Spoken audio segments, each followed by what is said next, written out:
Hello बंधुरा welcome to math Guru 2022 teacher recruitment and 2025 teacher recruitment related एक बड़ो update पाওয়া যাচ্ছে। प्रथमे 20-22 रेगुलर डीएलएडरा जे मामलाटा सुप्रीम कोर्टे केस फाइल करेছে সেইটাও নিয়ে একটা আপডেট আছে। তার আগে 2022 टीचर रिक्रुटमेंट विशेष করে এনআইএস ডিএলএডদের যারা ডকুমেন্ট ভেরিফিকেশন নিয়ে একটা নোটিশ ইস্যু করা হয়েছিল তার মধ্যে দুটো খুব ভাইটাল একটা পয়েন্ট ছিল। এইটা একটা হলো টেট 2017 আগে পাস করতে হবে যারা এনআইএস থেকে ডিএলএড করেছে, তার সাথে সাথে যে স্কুল রেফারেন্স দিয়ে এনআইএস থেকে ডিএলএড করেছে সেই স্কুলটা 2017 আগে এনওসি কম্পালসারি ছিল, এমনি প্রাইমারি বোর্ড আর আগে গভর্নমেন্ট যে ছিল উনি বলেছিলেন। কিন্তু এই রিলেটেড মানে এনওসি রিলেটেড একটা ইম্পর্ট্যান্ট আপডেট আমরা এই রিসেন্টলি 1 থেকে 1.5 মাস মধ্যে আমরা দেখেছি। খুব ইম্পর্ট্যান্ট আপডেটটা আমি পেয়েছি, তার তথ্যটা আমি আপনাদের সামনে রাখবো। তার আগে স্ক্রিনে আপনারা যা দেখছেন 23/7/2024 Madhya Pradesh government NIS delete candidate যারা এনআইএস থেকে ডিলিট করেছে তাদের ডকুমেন্ট ভেরিফিকেশন করা হয়েছে। 18 তারিখ থেকে 21 জুলাই অবধি ওদের ডকুমেন্ট ভেরিফিকেশনটা অলরেডি হয়ে গেছে। 18 এখানে আপনারা দেখতে পাচ্ছেন 18 থেকে 21 জুলাই অবধি এনআইএস থেকে যারা ডিলিট করেছিল তাদের ডকুমেন্ট ভেরিফিকেশনটা করা হয়ে গেছে। ওখানে কি ডকুমেন্ট চাওয়া হয়েছে সেটাও আমি এখানে আপনাদেরকে বলে দিচ্ছি। অ্যাকচুয়ালি পুরো নোটিশটা হিন্দিতে আছে, আমি একবার রিড করে দিচ্ছি, তারপরে কি লেখা আছে সেটাও ট্রান্সলেট করে দেব। তারপরে আমি এনওসি রিলেটেড ম্যাটারটা যে স্কুলে এনওসি নেই তাদের জন্য এই ভিডিওটা অনেক ইম্পর্ট্যান্ট আছে।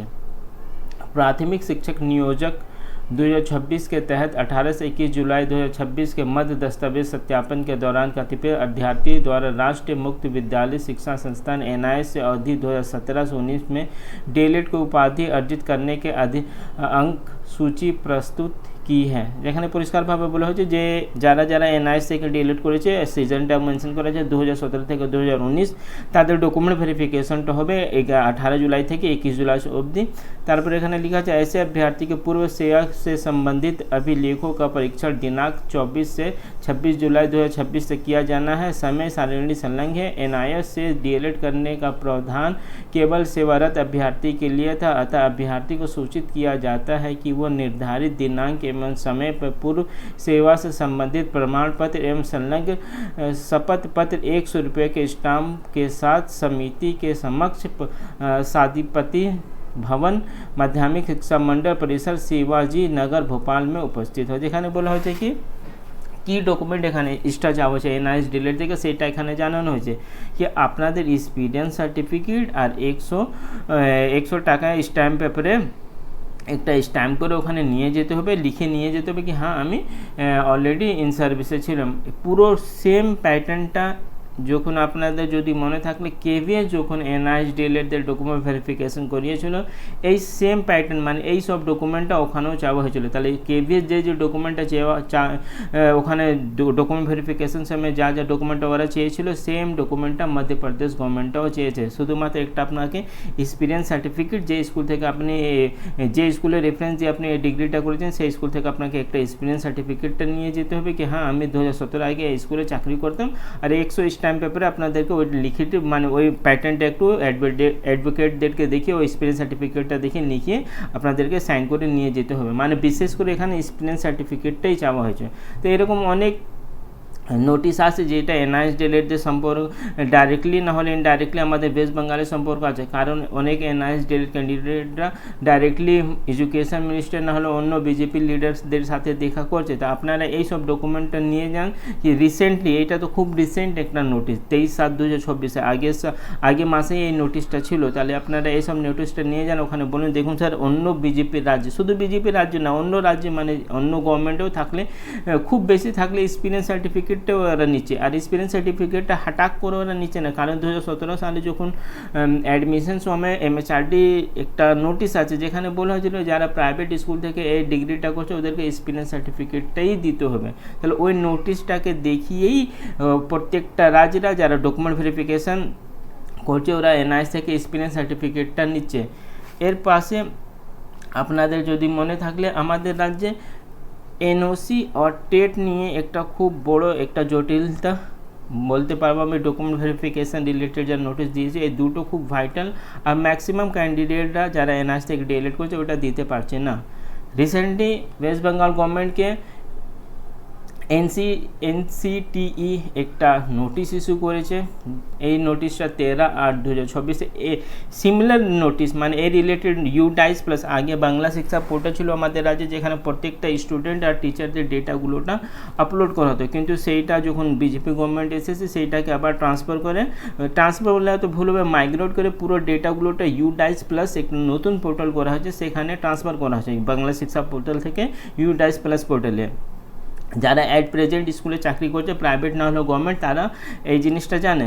তাহলে ম্যাক্সিমাম যারা প্রাইভেট স্কুল আছে ওরা অনেক নোটিশগুলোটা রিসেন্টলি এনওসি রিলেটেড পেয়েছে, কারণ তো আপনাদের জানিয়ে আছে আমাদের রাজ্যে অনেক এরকম স্কুল আছে যারা অ্যাট প্রেজেন্ট আমি বলবো তাদের পাশে এনওসি নেই, কিন্তু ওরা অলরেডি স্কুলটাকে রান করছে। আর এই জিনিসটা ডিস্ট্রিক্ট ইন্সপেক্টরও জানে, আর আপনাদের লোকাল যারা এডুকেশন অথরিটি আছে তারাও জানে কি হ্যাঁ এই স্কুলটা রান করছে, কিন্তু এই স্কুলে এনওসি নেই। তাদের নিয়ে খুব বেশি সমস্যা ছিল না, কিন্তু রিসেন্টলি যা 1-1.5 মাস মধ্যে যা আপডেট আমরা পেয়েছি, এখানে বলা হয়েছে 6,399 আনরিকগনাইজ স্কুল আমাদের রাজ্যে অ্যাট প্রেজেন্ট। যেমনি আমাদের প্রাইমারি বোর্ড বলছে 2017 আগে প্রত্যেকটা স্কুলকে এনওসি হতে হবে, নাহলে ওই স্কুলটা এনওসি কনসিডার করা যাবে না 2017 আগে। কিন্তু এখানে নোটিশে পরিষ্কারভাবে জানা যাচ্ছে 2026-এ অলরেডি চলে এসেছে, তারপরেও 6,399 স্কুল এমনি আছে যাদের রিকগনাইজেশন নেই। কিন্তু কি এই নোটিশে এইটা বলা হয়েছে কি সমস্ত স্কুলটাকে আমরা স্কুলটা কনসিডার করবো না, এইসব স্কুলগুলোটা বন্ধ করে দিতে হবে, এরকম এখানে নোটিশে কিছু লেখা নেই। এখানে একটা ইম্পর্টেন্ট পয়েন্টটাও আমরা দেখতে পেরেছি, যেখানে বলা হয়েছে এরকম স্কুল যাদের এনওসি নেই তাদেরকে 30 সেপ্টেম্বর 2024 অবধি এনওসিটা নিয়ে নিতে হবে। এখানে কি লেখা আছে, verification assessment and initiation of the prescribe process for obtaining the NOC recognise is completely by 13 September 2026। মানে যদি আমি এই নোটিশটাকে বেস করি, এখানে তো পরিষ্কারভাবে বলা হচ্ছে কি এনওসির জন্য যে একটা লিমিট ছিল সেটা 30 সেপ্টেম্বর 2024 অবধি দেওয়া হয়েছে। তাহলে কীভাবে প্রাইমারি বোর্ড বলছে কি যে স্কুল থেকে আমরা করছি সেটা 2017 আগে এনওসি নিতেই হবে, নাহলে ওইটাকে আমরা এনওসি কনসিডার করবো না। যদি ওইটা স্কুল কনসিডার না করা হলে তাহলে কীরকম করে এনসিটি হোক নাহলে মিনিস্ট্রি অফ এডুকেশন ডিপার্টমেন্ট সেটা নোটিশ দিয়ে বলছে কি হ্যাঁ এটা একটা স্কুল আছে কিন্তু এই স্কুলে এনওসি নেই, তাহলে আপনাদেরকে 30 সেপ্টেম্বর 2024 আগে এনওসিগুলোটা নিয়ে নিতে হবে। তো এইটা আমাদের একটা ভাইটাল পয়েন্ট, আমাদের যদি মামলাটা কোর্টে উঠে তাহলে এইসব ডকুমেন্ট আমাদের কাজে লাগবে। তার সাথে সাথে যদি আমি বলি কলকাতা হাইকোর্টে কেস ব্যাপারটা, কলকাতা হাইকোর্টে অলরেডি একটা মামলা আপনাদের জানা আছে 2022 রেগুলার ডিএলএটা করেছে, যে মামলাটা হেয়ারিংটা 18 তারিখে ছিল, কিন্তু সেই দিন হেয়ারিংয়ে কিছু হলো না। আবার এই মামলাটা 8/9/2024 লিস্টিং করা হয়েছে। এখানে জাজমেন্টটা যা 18 তারিখে যা হেয়ারিং হয়েছে সেখানে বলা হয়েছে at the request of the respondent state the matter stand adjourn, মামলাটাকে অ্যাডজন করা হয়েছে। যারা বারবার বলছে গভর্নমেন্টে কি আমাদের কেসটা কবে উঠবে, আমাদের কেসটা কেন উঠছে না, মেন রিজন এইটাই আছে, কারণটা এখনো প্রাইমারি বোর্ডে কোনো প্রেসিডেন্ট নেই। যদি সুপ্রিম কোর্ট থেকে গভর্নমেন্ট অ্যাডজন নিয়ে নিচ্ছে, তাহলে হাইকোর্টে যেদিনই মামলা উঠবে, যদি ইচ্ছা করে মামলাটা আমরা তুলি, যারা কেস করছে কলকাতা হাইকোর্টে যারা কেসটা লিড করছে, তাহলে সেই দিন তো মামলাটা ওরা অ্যাডজন নিয়ে নেবে, তাহলে অ্যাডভোকেটকে দাঁড়িয়ে রাখে টাকাটা দিলে কোনো লাভটা হবে না, টাকাটাই বেস্ট হবে। তাই জন্য মামলাটা এখানে আমার যা এইসব সিনারিওটা দেখতে বুঝতে পারছি, বিশেষ ভালো করে তো যারা লিড করছে তারই বলতে পারবে, কিন্তু একটা আমার জ্ঞান আছে, তাই জন্য মামলাটা তোলা হচ্ছে না কলকাতা হাইকোর্টে। কারণ অলরেডি যখন একটা ম্যাটার আমরা দেখে নিয়েছি সুপ্রিম কোর্টে আছে, তারপরও মামলাটা হেয়ারিংটা হচ্ছে না, অ্যাডভোকেটরা যাচ্ছে, যখন অ্যাডভোকেটরা আসবে নিশ্চয়ই ওখানে ওরা টাকাটা নেবেই, তাহলে টাকাটা নষ্ট করে লাভটা কী হবে। যখন প্রাইমারি বোর্ডের প্রেসিডেন্টে চলে আসবেন, রিক্রুটমেন্ট প্রসেসটা আবার স্টার্ট হবে, সেই সময় যদি এনআইএস ডিলেটদেরকে আবার ওরা বাদ দিলে মামলাটা কলকাতা হাইকোর্টে তোলা যাবে। যা ভাইটাল পয়েন্ট ছিল টেট আর এনওসি, টেটটা অলরেডি সুপ্রিম কোর্ট ক্লিয়ার করে দিয়েছে, যেসব টিচাররা টেট পাস করতে পারি না তাদেরকে 2 বছর সময় দেওয়া হয়েছে, যেটাকার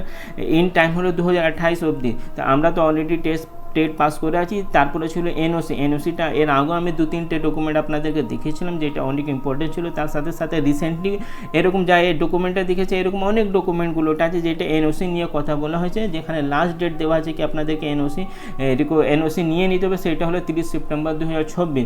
তাহলে যদি এই কাট অফ ডেটটা আমরা ধরি, তাহলে প্রাইমারি বোর্ড কী করে বলতে পারি কি আমাদেরকে 2017 আগে যে স্কুলের রেফারেন্স দিয়ে আমরা এনআইএস থেকে ডিএলএড করছি তাদেরকে এনওসি নিতে হবে, নাহলে আমরা এই স্কুলটাই কনসিডার করব করবো না। যদি ওইটা স্কুল না থাকলে কী করে এখানে গভর্নমেন্ট নোটিশে উল্লেখ করা আছে কি এরকম স্কুল আছে 6000 প্লাস স্কুল আছে যাদের এনওসি অ্যাট প্রেজেন্ট 2026 আগস্ট মাস অবধি ওদের এনওসি নেই, তাহলে নিশ্চয়ই ওইটা একটা স্কুল আছে কিন্তু ওদের এনওসি নেই।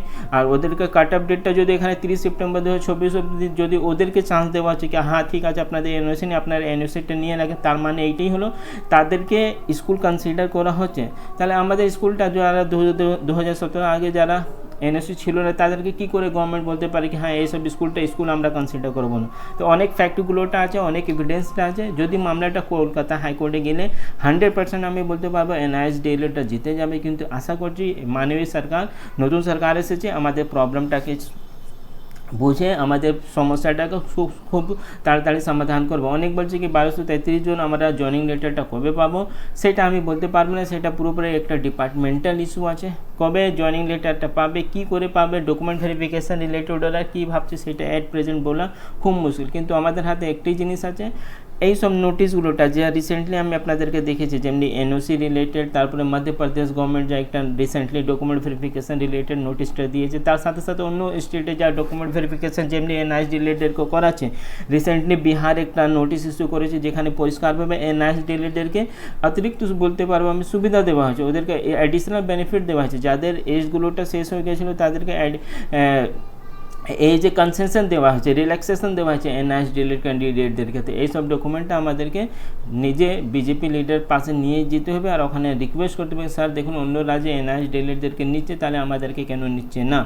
তো এইটা ছিল পুরো আপডেট। আর এর আগেও আমি বলেছি ম্যাক্সিমাম পসিবিলিটি এইটি আছে 2025 প্রাইমারি টিচার রিক্রুটমেন্টটা যা চলছে সেইটাকে আবার মানে পুরো প্রসেসটা আবার স্টার্টিং থেকেই স্টার্ট হবে, কারণ ওবিসি নিয়ে একটা জটিলতা আপনাদের জানা আছে, সেটা পুরোপুরি একটা অন্য ম্যাটার। কারণ আমার যে ব্যক্তিগত ধারণা আছে যদি ওবিসি 17% থেকে 7% করা হয়েছে, এবিসিডিকে অনগোয়িং রিক্রুটমেন্ট থেকে তুলা দেওয়া হয়েছে, তাহলে নিশ্চয়ই এটা একটা মামলাটা হবে। অলরেডি এসএসসি ক্যান্ডিডেটরা কলকাতা হাইকোর্টে কেস ফাইল করে দিয়েছে, কারণ ওদের প্যানেলটাও অলরেডি রেডি হয়ে গেছিলো, কিন্তু মাঝখানে ওই প্যানেলটাকে আবার বাতিল করে ওবিসি নতুন যে নিয়মটা সেটা ইমপ্লিমেন্ট করা হয়েছে। কারণ সুপ্রিম কোর্ট আর হাইকোর্ট দুটো জাজমেন্ট যখন দিয়েছিল ওরা পরিষ্কারভাবে বলেছিল অনগোয়িং রিক্রুটমেন্ট আর আগে মানে জাজমেন্ট দেওয়ার আগে যে সব রিক্রুটমেন্টগুলোতে হচ্ছে তার এফেক্টটা এই জাজমেন্টে পড়বে না, কিন্তু অনগোয়িং রিক্রুটমেন্টে যখন গভর্নমেন্ট এই জাজমেন্টটাকে ইমপ্লিমেন্ট করছে তাহলে নিশ্চিত আবার মামলাটা হবে এসএসসি ক্যান্ডিডেট যারা স্কুল সার্ভিস কমিশনে পরীক্ষা দিয়েছিল, ওরা অলরেডি কলকাতা হাইকোর্টে একটা মামলাটা ফাইল করে দিয়েছে ওবিসি রিলেটেড।